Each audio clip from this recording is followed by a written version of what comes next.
நண்பர்களே,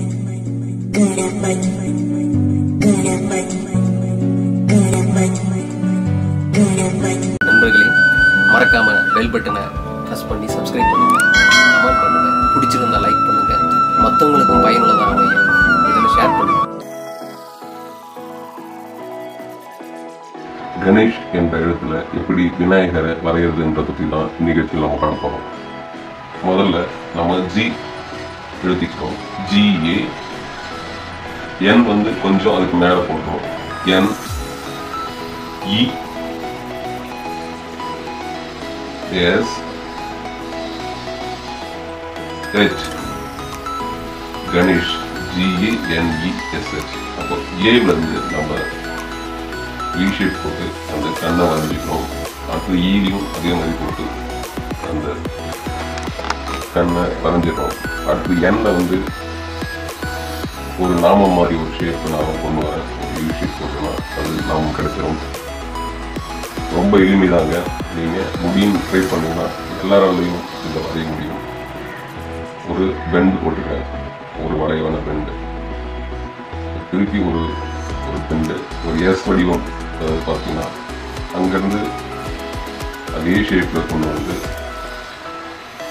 இங்கே ஒரு பெண்டு போட்டுக்கிட்டேன்னா கணேஷ் அவருடைய உருவம் வந்தது.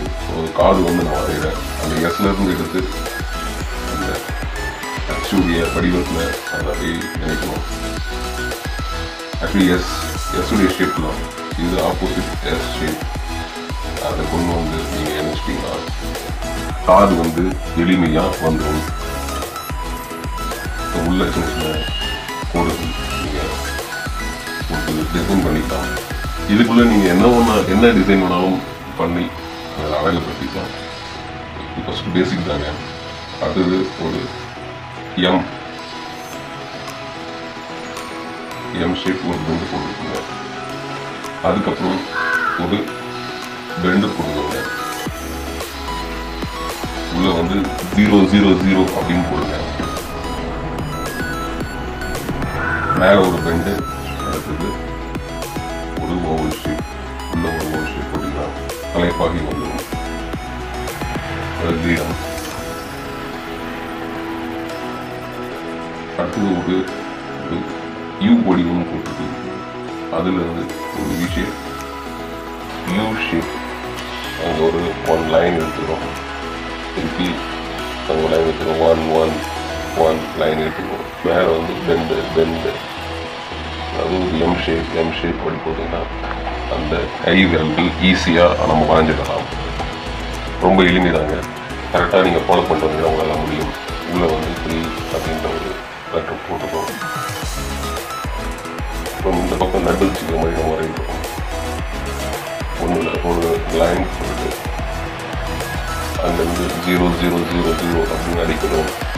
அடிக்கிட்டு கீழே வந்து ஒரு யூ ஷேப் போட்டிங்கன்னா ஒரு சி ஷேப் போட்டு அங்கே 1 போட்டு எம் அப்படி போட்டிங்கன்னா கையில் லட்டு வச்சிருக்கிற மாதிரியான ஒரு ஃபீல் பண்ணும் உங்களுக்கு. கையும் எளிமை. நெக்ஸ்ட்டு ஒரு டபிள்யூ ஷேப் போட்டிங்கன்னா அந்த வயிறு வந்துடும்.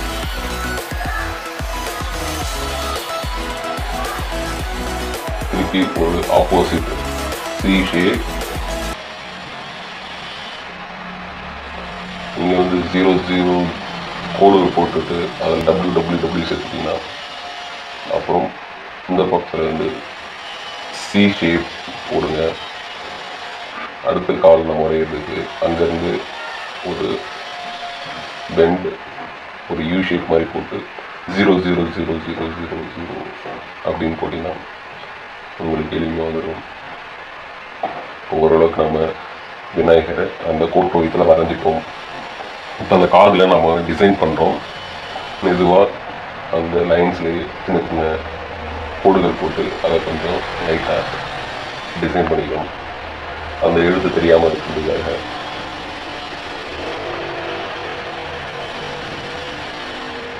சின்ன பெண்டு போட்டுக்கோங்க. இந்த பக்கமும் சின்ன ஒரு பிராக்கெட் மாதிரியான ஒரு பெண்டு போட்டுக்கோங்க. தந்தத்துக்கு வி ஷேப் போட்டிங்கன்னா தந்தம் எளிமையாக கிடைச்சிடும். விநாயகர் மொத்தத்தில் உருவம் வந்துடுச்சு. அந்த கால்களில் ட்ரெஸ் இருக்கிற மாதிரி சின்ன சின்ன லைன்ஸ் ஆட் பண்ணிக்கோங்க. இப்போ எளிமையாக ஒரு விநாயகரை எல்லாராலையும் வரைய முடியும். ஒரு தன்னம்பிக்கையோட வரைய ஆரம்பிங்க. நீங்களும் எளிதில் ஓவியர் ஆகலாம்.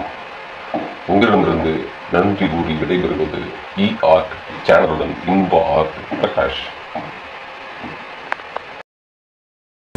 என்ன நண்பர்களே, இந்த நிகழ்ச்சி பிடிச்சிருந்தா லைக் பண்ணுங்க, கமெண்ட் பண்ணுங்க, உங்க நண்பர்களுக்கும் இதனை ஷேர் பண்ணுங்க. உங்களிடமிருந்து நன்றி கூறி விடைபெறுவது eArt சேனலுடன் தூரிகை கலந்த பார்வையுடனும் இன்ப ஆர்ட் பிரகாஷ்.